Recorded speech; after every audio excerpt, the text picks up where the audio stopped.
Raúl de la Horra es un psicólogo y escritor guatemalteco, ganador del Premio Novela de la Fundación Monteforte Toledo. Actualmente es columnista y su experiencia, guiada por preocupaciones sociales, lo han llevado desde Europa hasta Sudamérica.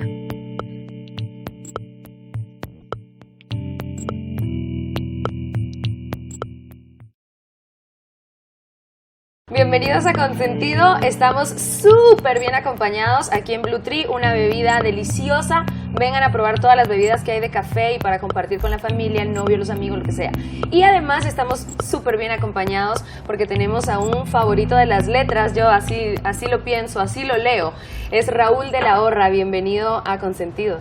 Pues gracias, Beatriz, un placer estar contigo y con ustedes, ¿no? Uno siente que lo conoce porque lo leemos, o sea, yo lo leo constantemente y siento que sé algo de usted que usted no sabe que yo sé. Pero vamos a conocerlo en realidad a través de sus palabras y a través de este cafecito que vamos a compartir. Ya platicábamos antes de empezar el programa que, pues claro, íbamos a empezar por donde siempre comenzamos, que es la infancia. Sabemos que sus papás fueron personas muy inteligentes, muy maduras, que crearon en usted a un niño con criterio propio, ¿no? Pero cuénteme cómo era de niño. Por ahí he oído que dice que tuvo una infancia que no era trágica, pero que tampoco era todo color de rosa. ¿Cómo era usted de niño? ¿Era inquieto? ¿Era juguetón? Bueno, yo creo que como muchos niños, ¿no? O sea, tampoco es que uno sea un niño súper especial. Quizás lo que me marcó fue que era hijo único, porque en un momento dado mi mamá tuvo un embarazo extrauterino y ya no pudo volver a tener hijos. Entonces me quedé yo solo. Como mis padres solían trabajar, o sea, mi padre trabajaba y mi madre ayudaba en el trabajo de mi papá, me quedaba yo con frecuencia solo y eso me acostumbró a desarrollar, no sé, juegos, imaginación, todo tipo de actividades para entretenerme y poder soportar la soledad, ¿no? Pero por lo demás fui un niño normal, que sí tenía una buena interacción con ellos, porque acostumbraban a hablar, preguntar, todo se comentaba, comíamos juntos. Eran personas muy abiertas. Personas muy abiertas, sin prejuicios. Ellos eran inmigrantes, ¿no? Entonces habían tenido una experiencia de su vida europea, tanto en España como en Francia, y como, bueno, yo considero que era una ventaja, no tenían creencias religiosas. Entonces yo me eduqué dentro de un marco de mucha libertad, ¿no? De mucha libertad de pensamiento. Uh-huh. Eso no impidió que mis padres me pusieran en un colegio católico donde aprendí a ser católico, ¿no? Y lo fue. Y lo fui, ¿Hasta los sí. que 14? Y empecé a cuestionar la religión a eso de los 13 años. 13 años con un periodo de vuelta al catolicismo, porque bueno, a los 13 años tratar de romper ya las enseñanzas y vamos a decir, los barrotes de esa jaula, le llamo yo, porque es una especie de jaula, es muy difícil. Entonces tuve mi periodo de arrepentimiento, volví a creer, quemé mis libros y todo lo que era pecaminoso, ¿no? ¿En serio? Diabólico. Y entonces, sin embargo, al terminar el bachillerato y entrar en la universidad, que yo salí a los 16 años de bachiller, entonces empecé a ver que el mundo que me habían pintado los curas, ¿verdad? No era exactamente como se veía en la realidad, de manera que empecé a cuestionar y finalmente, por inercia, por un proceso natural, se fue evaporando toda aquella nube en la que andaba, ¿no? Y bueno, yo creo que son procesos personales. Yo adquirí una mayor lucidez y una mejor capacidad, creo yo, de ver la vida como es y no como como a Quieren veces que las uno quiere que la dé así. Y bueno, usted ha dicho que su papá, que en algún momento le preguntó a su papá cómo siendo sus dos papás ateos, lo habían inscrito en un colegio de curas, de jesuitas en este caso. Sí, sí. Y su papá le decía que era porque los curas enseñaban bien. Sí. ¿Cuáles son los valores que usted cree que podríamos rescatar de la religión o cree que, cómo cree que podríamos adquirirlos de niños, digamos, si no es a través de la religión? ¿Qué fue lo lindo que usted pudo, que hasta hoy puede rescatar? Porque yo lo he oído hablando de los jesuitas y de los curas del Liceo Javier y lo hace con cariño, con estima. Sí. ¿Cuáles son esos valores y esa moral, digamos, que más se aprende estando de niño en un colegio católico o religioso? Sí. Bueno, yo creo que en el fondo, aunque yo me describo como ateo o agnóstico ateo, soy un ecumenista, ¿no? Pienso que tiene que existir y es sano que haya un diálogo entre las diferentes confesiones religiosas y entre personas que no creen, ¿no? ¿Y por qué? Porque al final existe una comunidad de valores humanos que podemos, como universales, que podemos compartir perfectamente. Yo los valores que retuve del colegio son los valores que creo que mueven a cualquier persona que se identifique con los valores humanistas. Bueno, solidaridad con el prójimo, forma parte también de la doctrina social cristiana, decir, ocúpate de tu prójimo, o sea, tú no eres ajeno a lo que le pasa al otro, y si el otro no está bien, tú tampoco estarás bien, ¿no? De manera que ese espíritu de comunidad y de solidaridad que me parece fundamental y que es más importante que el espíritu de competencia, de competitividad, ¿verdad? Valores como, bueno, básicamente ese, ¿no? Si uno... que de ahí pueden venir otro montón. Si tú te preocupas por el prójimo, y cuando digo prójimo digo también los animales, la naturaleza, o sea que no eres ajeno al mundo que te rodea, al cosmos, necesariamente podemos encontrar un diálogo entre religiones, ¿no? Personas de buena voluntad que pensamos que el ser humano es algo valioso, sagrado, vamos a decir, que la creación es sagrada, y termina uno viviendo, aunque no sea religioso, viviendo un poco religiosamente, ¿no? Eso creo yo que es el rescate de la educación. Para mí creo que es hasta más importante hacerlo, porque de qué me sirve somatarme el pecho si no tengo como esta conciencia clara de esta humanidad.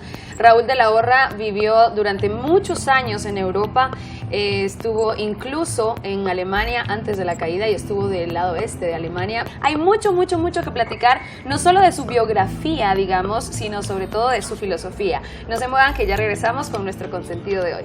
Hoy en Consentido estamos con Raúl de la Horra, que es consentido de muchísimos. ¿Y cuál sería la antítesis del consentido? Hace a muchos arrugar la nariz, vamos a dejarlo así, porque es una persona muy honesta, muy sincera, el sarcasmo, la ironía forman parte de sus letras, por eso para mí resulta tan placentero leerlo en realidad. Pero antes de llegar a esa faceta que es la que conocemos todos los días hoy de usted estudió en la Landívar, se graduó como psicólogo, dice que le hacía falta la parte social, y a mí me hace pensar en sus papás, siendo sus papás inmigrantes que salieron a la fuerza, no dijeron, ay, vamos a Guatemala, mira un país lindo, sino salieron a la fuerza huyendo. Usted se fue también a Europa a estudiar precisamente esta parte social y estuvo 28 años viviendo fuera de Guatemala. ¿Cuál es el rompimiento? ¿Es una burbuja? ¿Qué es lo que pasa internamente en una persona cuando sale de su país, sobre todo durante tanto tiempo? Pues yo creo que lo importante es saber cambiar de ángulos y de perspectivas, ¿no? Y el relieve existe porque existen claroscuros y porque eso permite no tener una visión plana de la realidad. Con respecto a la propia existencia y a la vida guatemalteca, es bueno salir y poder quizás descubrir los valores que tenemos precisamente porque estamos lejos. Entonces yo opino, y creo que esto es de sentido común, que cuando uno sale, uno crece. De hecho, salimos del vientre materno, pegamos los primeros gritos, pero eso es un aprendizaje. Es un aprendizaje, cambiamos de barrio, no nos quedamos generalmente en la misma casa o en el mismo barrio en que nacimos, también eso es otro aprendizaje, y progresivamente vamos acumulando experiencias, diferentes alejamientos y acercamientos a otras realidades que nos permiten valorar y comparar. O sea, el cambio de perspectiva permite comparaciones y permite aprendizajes. Por eso digo yo, lo fundamental es irse, salir de Guatemala, donde vivimos un poco como en una burbuja, ¿no? Una burbuja con subburbujas, ¿no? Donde nos conocemos todos, pensamos más o menos de la misma manera, no hay suficiente riqueza de contrastes. Y parece que quisiéramos quedarnos adentro de esas burbujas. Y nos gusta quedarnos, tenemos miedo a lo que es diferente, a lo que es extranjero, a lo que nos produce inseguridad. No sabemos exactamente cómo hay que enfrentar aquello que está más allá de nuestras narices, ¿no? Simplemente que hay que salir, pienso que aunque sea tres meses, 3 años, lo que sea. Por supuesto que también hay personas que pueden haber estado fuera mucho tiempo y no haber aprendido absolutamente nada. Usted trabajó durante bastante tiempo en Alemania, vivió en Alemania antes de la caída del muro, y aunque reconoce que vivía una vida bastante cómoda, también reconoce que celebró la caída del muro. ¿De qué lado del muro está Guatemala? ¿Cuántos muros tenemos? ¿Cuáles son los muros? ¿De qué están hechos los ladrillos de nuestros muros? Uy, pues volviendo a lo que decía antes, acá estamos rodeados de muros, ¿no? De hecho, nos hemos vuelto una sociedad amurallada. Los barrios están amurallados, están encerrados en talanqueras, guardias. Terrible. Casi que se necesita un pasaporte para entrar, o sea, un gafete o una autorización. Nuestra sociedad se va amurallando y se va atomizando cada vez más. Incluso hoy pues estamos separados por muros donde ya ni siquiera sabemos quién es el vecino, ¿no? Cada vez el vecino se vuelve alguien sospechoso, contrariamente a lo que sucedía pues hace muchos años, donde existía una confraternidad entre vecinos, entre gente del mismo barrio. Pero volviendo al tema, ¿no? Ahí los muros no son solamente aquellos que nosotros creemos, sino todos los muros mentales que nos separan del prójimo y nos encierran en nuestras propias convicciones confortables, ¿no? Entonces yo pienso que es fundamental romper los muros, que es un poquito lo que yo trato de hacer también en la labor psicoterapéutica, ¿no? Que es romper muros, porque nos metemos en callejones sin salida, creemos que nos estamos asfixiando y hay salidas, ¿no? Hay ventanas, hay puertas. Hay que buscar ayuda. Hay que buscar ayuda, como cuando vas a un médico porque tienes un dolor te duele el juanete, pues vas donde el médico de los pies, ¿no?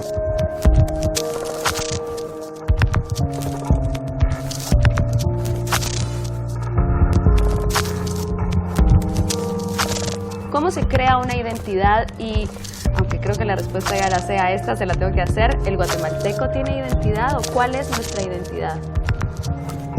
Bueno, para el tiempo que tenemos hoy no creo que vamos a poder... Vamos a hacer 5 programas. Bueno, todo el mundo tiene algún tipo de identidad, ¿no? Yo creo que no existe alguien que no tenga identidad. Pero bueno, entiendo lo que quieres decir. Empezando por el guatemalteco, por supuesto que nuestra identidad es, yo diría, embrionaria, ¿no?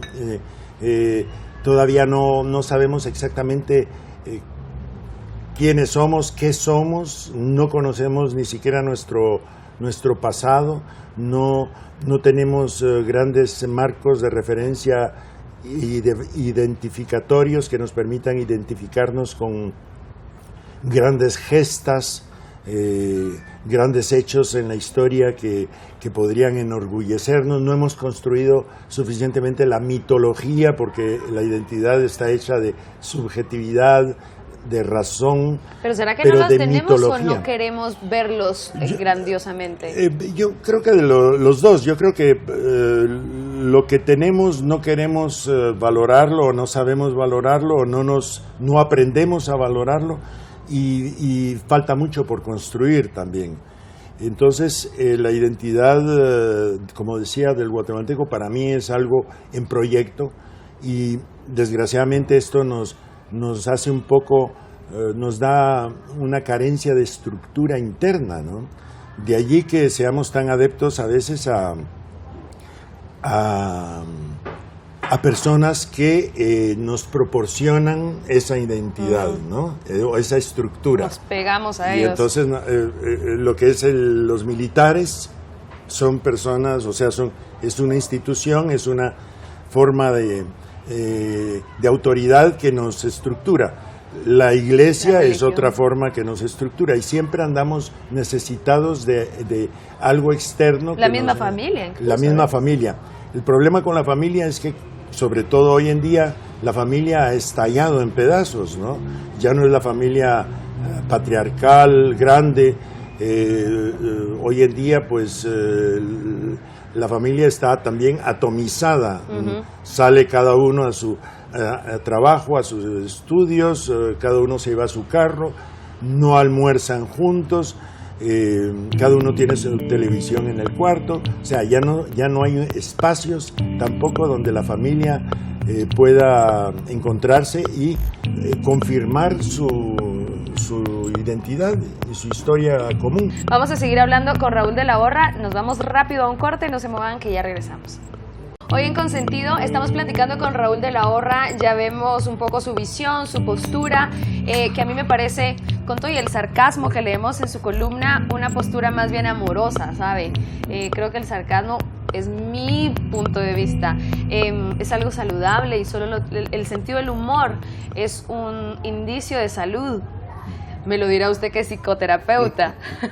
Y hablando de la psicoterapia también, ¿cuál es, o sea, su columna, que es tan irreverente para muchos y tan sensata y tan desnuda, es, podríamos decir, el opuesto a una psicoterapia donde usted más bien tiene que escuchar y no se va a reír del problema de nadie, ni le va a decir, no seas menso, así no es la onda? ¿Cómo? ¿O será que la columna es como la manera de expulsar todo eso que recibe en la psicoterapia? Sí, bueno, mira, una pregunta interesante, porque mucha gente me dice, pero ¿cómo usted siendo psicoterapeuta escribe esas cosas, en fin, tan terribles, tan ofensivas? Y lo cierto es que yo, a través de la escritura, de las columnas, saco mi ser social y lo que yo siento y lo que traigo dentro, y que no puedo, sobre todo las cargas de subjetividad que no puedo expresar en la terapia, donde ahí tengo que mantener pues una cierta compostura, vamos a decir, ¿no? Y el hecho de poder sacar vapor, como tú has dicho, me permite mantener un equilibrio interno. Si no existieran las columnas y la posibilidad de decir lo que pienso y siento, sería terriblemente neurótico, ¿no? A lo mejor ya habría matado a alguien, con mucha probabilidad. Entonces, la columna permite sacar ese vapor, y yo creo que cada persona tiene que encontrar también sus salidas en la forma de elaborar conflictos, nudos internos. Yo la he encontrado en la escritura, otros en el arte, otros en la radio y la televisión, en fin. Así que esa es un poco la manera que yo tengo para compensar el trabajo psicoterapéutico, que puede ser a veces agotador estar escuchando problemas, y sobre todo problemas repetitivos, ¿no? Porque casi que cuando a veces vienen personas, desde el momento en que entran, ya sospechas de qué van a hablar, ¿no? Sí, a veces somos seres tan estereotipados, ¿no? que nos repetimos constantemente. Y nos estereotipamos nosotros mismos también. Nosotros mismos y la sociedad, que no nos enseña tampoco a tener opciones y alternativas. Yo creo que vamos al terapeuta porque no vemos opciones. El terapeuta permite ayudar a encontrar opciones. Simplemente. Y hablando de la escritura como su salida de vapor, en 1995 ganó un premio, hay que mencionarlo, porque aunque lo encontramos fácilmente cuando ponemos su nombre en cualquier buscador, hay personas que lo están conociendo hoy y eso me alegra muchísimo presentarles a Raúl de la Borra. En alguna entrevista dijo, ¿cuándo va a sacar su próxima novela? Y usted dijo algo así como, gano fama como escritor. Con cada novela no escrita, no publicada. ¿De verdad ya no va a escribir otra novela? Pues falta la novela del Muro, ¿no? Que ahora se cumplen los 25 años, lo habías evocado antes. Ajá. Y esa es la novela que está por escribir, pero no encuentro todavía. Estoy esperando a ver quién me ofrece la posibilidad de irme a una isla agradable, no una isla desagradable, ¿no? Pero ya veremos, ¿no? Ya veremos. Yo no tengo mucha prisa en publicar. Total, me quedan tantos años de vida que tengo tiempo para pensarlo. Yo no conozco un solo niño al que no le impresione la magia. Pero de eso a decir, bueno, voy a aprender magia, ¿cómo llega la magia a su vida? ¿Por qué es importante para usted? Hay un juego mental ahí que también le parece interesante en la magia. Sí, claro, la magia. Bueno, la magia es, tú lo has dicho, no hay niño que no se interese a la magia. Y yo creo que me interesé a la magia cuando era pequeño. De hecho, la primera magia que conozco es la magia de ver en una tira de celuloide de 35 milímetros las imágenes, ¿cómo se llaman? Las fotos que yo compraba en una tienda por 5 centavos o 3 centavos y tenía una gran lupa y entonces ver esas imágenes en el celuloide magia. Era magia. También quemarlas, ¿no? Acercar el lente de aumento con el sol y cómo se quemaban todas estas transformaciones y este mundo mágico que, como te decía al principio, en mis tiempos de estar solo en casa me divertía de esa manera, ¿no? Creo que ahí surge, como en todo niño, un pensamiento mágico que traemos y que afortunadamente tuve la posibilidad de cultivarla. Mi padre hacía también un par de trucos, aprendí trucos de cartas con mi papá. Y ya de adulto, en Francia, estando en Francia, me acerqué a unos magos y dije, yo quiero aprender. De manera que empecé a practicar con cartas y luego posteriormente al llegar a Guatemala volví a encontrar a un grupo de magos que es un poco mi familia espiritual, con quienes he aprendido mucho de lo que sé. Y que de hecho tiene shows, tiene presentaciones. Y tenemos shows, ¿verdad? Yo soy un mago aficionado, me sigue intrigando el tema del engaño, ¿no? De cómo nos engañamos a nosotros mismos. De ahí una continuidad entre mi interés por la psicología y el interés por la magia, ¿no? Pero no las une en ningún momento como la psicomagia de Jodorowsky, tampoco. Fíjate que sí. Bueno, yo he leído a Jodorowsky, tuve la ocasión de conocerlo personalmente también en Alemania. Y hay mucho de la psicoterapia, porque la psicoterapia en gran medida son también historias que tú integras, que tú cuentas, o sea, que tú reconstruyes, ¿verdad? Y que en ese sentido tienen algo de mágico, porque como la magia también rompe los esquemas tradicionales en los cuales solemos movernos, ¿no? Rompen los esquemas de la percepción y de alguna forma uno reescribe las cosas. Sí, yo utilizo a veces, incluso cuando vienen pacientes, les hago un pequeño acto de psicomagia al final, les pido que les muestre una caja vacía, que pidan un deseo, que lo piensen, lo saquen de su corazón y lo metan en la cajita.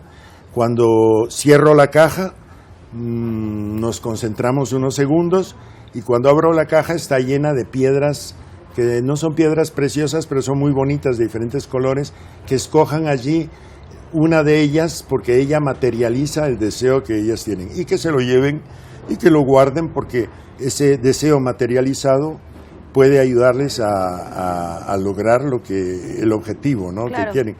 De manera que integro a veces en la práctica psicológica algunas cositas de magia cuando llegan jóvenes a niños, aunque yo no trabajo mucho con niños, pero también les hago trucos, ¿no?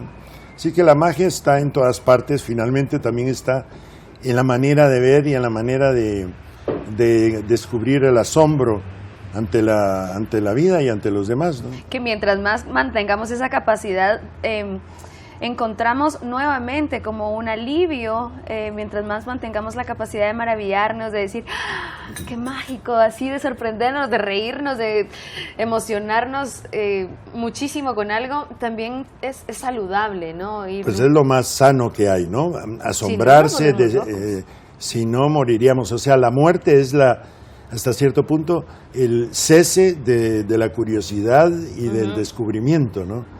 Y mientras nos hagamos preguntas, tú decías antes que tenías muchas preguntas, digo, afortunadamente, cuando uno se hace preguntas es estar vivo, ¿no? Cuando ya tienes todas las respuestas, es que ya prácticamente quizás nos hemos transformado en cadáveres, ¿no? El programa siempre lo terminamos con una serie de palabras. Hay muchos temas que no platicamos, de los que no platicamos, pero se acaba. Vamos a terminar entonces con esta serie de palabras que yo se la digo y usted me da una respuesta corta. No tiene que ser una palabra, puede ser una palabra frase. o una frase, ¿de acuerdo? O un discurso. Chiquito. Chiquito. Gatos. Maravilla. Familia. Jaula. Fe. Artefacto. Políticos. Y me quedo trabado. Pues bien, la última que tengo que preguntarle es Guatemala. Proyecto.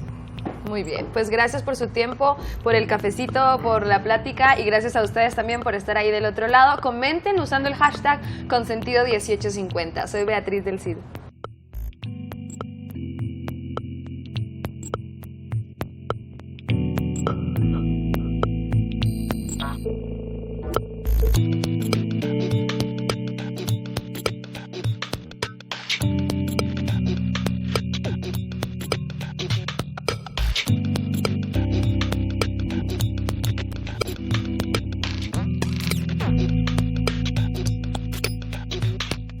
Thank you.